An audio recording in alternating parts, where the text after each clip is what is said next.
this whole Brexit thing, when you know, you're judging them on Brexit, they don't know nothing about it. Who knows about Brexit? Yeah, quite. No one's got a fucking clue what Brexit is, yeah? You watch Question Time, it's comedy. Were you no clearer when Jeremy Corbyn explained No, I got Labour's the clue. policy? No one knows what it is. It's like this mad riddle that no one knows what it is, right? So what's happened to that twat David Cameron who called it on? Let's be fair. I think you're referring to our former Prime Minister. Yeah, but how comes he can scuttle off? He called all this on. Yeah. Yeah? He has no regrets. Where is he? He's in Europe, in Nice, with his trotters up. Yeah? Where is the geezer? I think he should be held accountable for it. He should be held accountable. Today, the Eye reported that Brexit is back with a bang at Labour conference. Well, that's really good news, but I guess it's not surprising, given that last week there was that significant report which confirmed that Remainers were right and weren't scaremongering, and that Brexit would actually really damage trade in Britain and our economy, which is exactly what it's doing. And just as an aside here, don't forget that it's not something that's just happened and it'll just stay like this. Brexit is like an engine, and it will keep going and keep doing this until we decide to do something about it. It's not going to suddenly get better. It's not like cutting the grass and it grows back. Brexit is a permanent thing until we get rid of the pettifogging bureaucracy, which is fogging up trade between us and our largest market. The other thing that's happened since Brexit, of course, is that the EU is still our biggest market. We might be selling less to them, but it's still our largest market. And also, the other interesting fact is that we're in fact selling less to the rest of the world as well. Trade as a whole has actually contracted in goods. Yes, services are okay, but if Brexit hadn't happened, probably goods would have succeeded as well as services. So it's not to sort of say, we don't need goods any longer, we'll just trade in services, because, right now we haven't got a way to exist just on, thin air. We need other things to exist in terms of food, water, heating, furniture. There's many other things you need apart from just having accountants, solicitors and IT stuff. So Brexit is back with a bang at Labour conference. They had a sideshow with the Labour movement for Europe, and I couldn't go, but I hear it was really successful. There were lots of EU diplomats there who are very optimistic, I've read, about securing a reset and actually getting a youth mobility scheme. And I've read that they're even prepared to tone down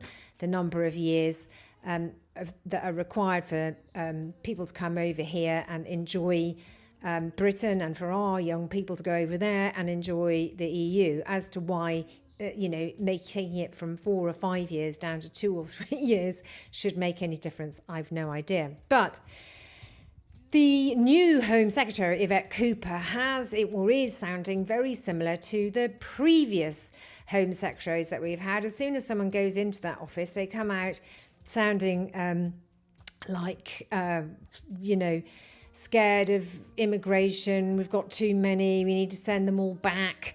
I mean, it's marvellous, isn't it? They never actually talk about the fact that we've got a problem with immigration, as in many British people are leaving this country and going to work in countries like Australia because there's better conditions, better pay, and a better life over there than staying here. But they never mention that. They only ever go on about, we need to stop all these people coming over here to try and help us run our country. I mean, really, it's ridiculous. So Yvette Cooper has turned into one of those. Oh, no, we can't have a youth mobility scheme because we've got to stop all of these foreigners coming over here. No surprises here. Because of our delay in implementing the checks for imports, the EU put checks in immediately after Brexit happened in 2021. We didn't put those checks in, or we didn't begin to put those checks in until April this year. And they've still delayed putting some other checks, the further checks to come in, because we can't cope. Anyway, EU exporters are getting cheesed off with the pettifogging bureaucracy and absolute incompetency of our Services here at Sevington is taking too long. All of our business are complaining about it. It's a disaster. However, this government, the new government, are still continuing with the Brexit unicornism. They are intent, I hear, on signing a trade deal with India. And they have just signed a trade deal with Thailand. And they are happy that we are still exceeding 2 CPTPP. And they still think they're going to get a veterinary agreement with the European Union, despite the difficulties with standards. They have also delayed or postponed permanently the requirement for the not for EU labelling to be rolled out everywhere, which is actually quite good, in that I was quite worried about having to always buy food which had sort of showed that we had some sort of lurgy with Brexit, not for EU labelling. So that has now been that's been postponed indefinitely, and that's a good job. But we still have issues with Northern Ireland, and we still have a unicorn government wanting to go ahead with trading with the rest of the world. Oh, and the other thing that happened this week was Birmingham University produced a report which said to make up for all of this Brexit carbuncle problems, that we should, as businesses, all start trying to source goods from other countries apart from the EU. I mean, that's really helpful, isn't it? Brexit's been going on for 8.5 years, and now the solution is to all of these problems that people need to start sourcing new markets beyond the European Union. Keir Starmer and his government have lost the political capital that they had as a new government without doing anything about Brexit. If they were scared about Brexit, tackling Brexit and getting rid of Brexit, and that they thought it would affect their ratings, then it would be worth that pain. You know, it would be worth the pain if he's lost his popularity, but he'd undone Brexit. But no, he's still continuing with Brexit, still continuing with the unicornism, trying to placate the pro-EU lot by saying, oh, I want to reset, but they don't really want to reset because they're scared of immigration, or so they say. And yet he's lost his popularity because he's taken the winter fuel allowance off elderly people who mostly voted Brexit, and the younger generation, who he should be wanting to appeal to, all want to get rid of Brexit, but he's continuing with the austerity and that is assured from Brexit, and the doom and gloom that is assured from Brexit. Sure. I was making two crucial points that perhaps are underappreciated. The first is that despite Labour's very large parliamentary majority, they only got 35% of the vote. Outside of Scotland, their share of the vote barely increased. And it looks as though the principal motivation as to why voters voted for them is not because they were fallen in love with Labour, but rather they were keen to get rid of the Conservatives. And at least in constituencies where Labour was starting off second to the Conservatives, that is what they did. But that does therefore mean that there's a relatively small section of the electorate that are out there willing this government to succeed. Most people didn't vote for it. And therefore, we shouldn't be surprised that the public perhaps begin to regard it fairly critically relatively early on. That's point one. Point two is that Sir Keir Starmer has never succeeded in making himself popular with the general public. That was true all the way through up to polling day. It was then true after the election. He got something of a bounce in the wake of his electoral success, unsurprisingly. But what we've discovered is in the course basically of 2 months, is that his numbers have returned to, at minimum, no better than they were before the election, if according to some polls, just slightly worse. And then you have to ask yourself, well, what's the problem here? Well, the problem here, I think, is that what the last few weeks have revealed is that some of the weaknesses that probably underlay those relatively poor ratings for Sir Keir Starmer before the election have also now been exposed very clearly afterwards. Weakness number one is that he does find it difficult to lay out a narrative or to do the vision thing, to give a sense of direction as to where his party is going to go. In the election, it was about change. It was at the beginning of this conference, change begins. Well, now apparently change has begun. Now, to give him credit in his speech today, I think he got himself a strapline, which is Britain belongs to you. The question is whether or not he laid out enough in that to begin to generate a deal of excitement about his premiership. Because in many respects, the speech today was about, well, I'm going to provide you stable government. Yes, you're going to be a bit better off. The public services are going to work. But it wasn't necessarily there with the tone of excitement. But we'll have to see. Point one is, anyway, so far, not a popular politician. Surprise, surprise, as Prime Minister, he's not a popular politician. Number two is his political antennae are not always adequately sharp. And we've seen that after the election in the way they failed to pick up quickly enough the fact that the various gifts of hospitality and clothes, etc., whatever the rules say, were not going to be a good look, particularly given, of course, the Labour Party fairly mercilessly attacked the Conservative government for allegations of sleaze when they were in opposition. And also the particular political antennae, not only out of tune with the nation, but his own party in particular.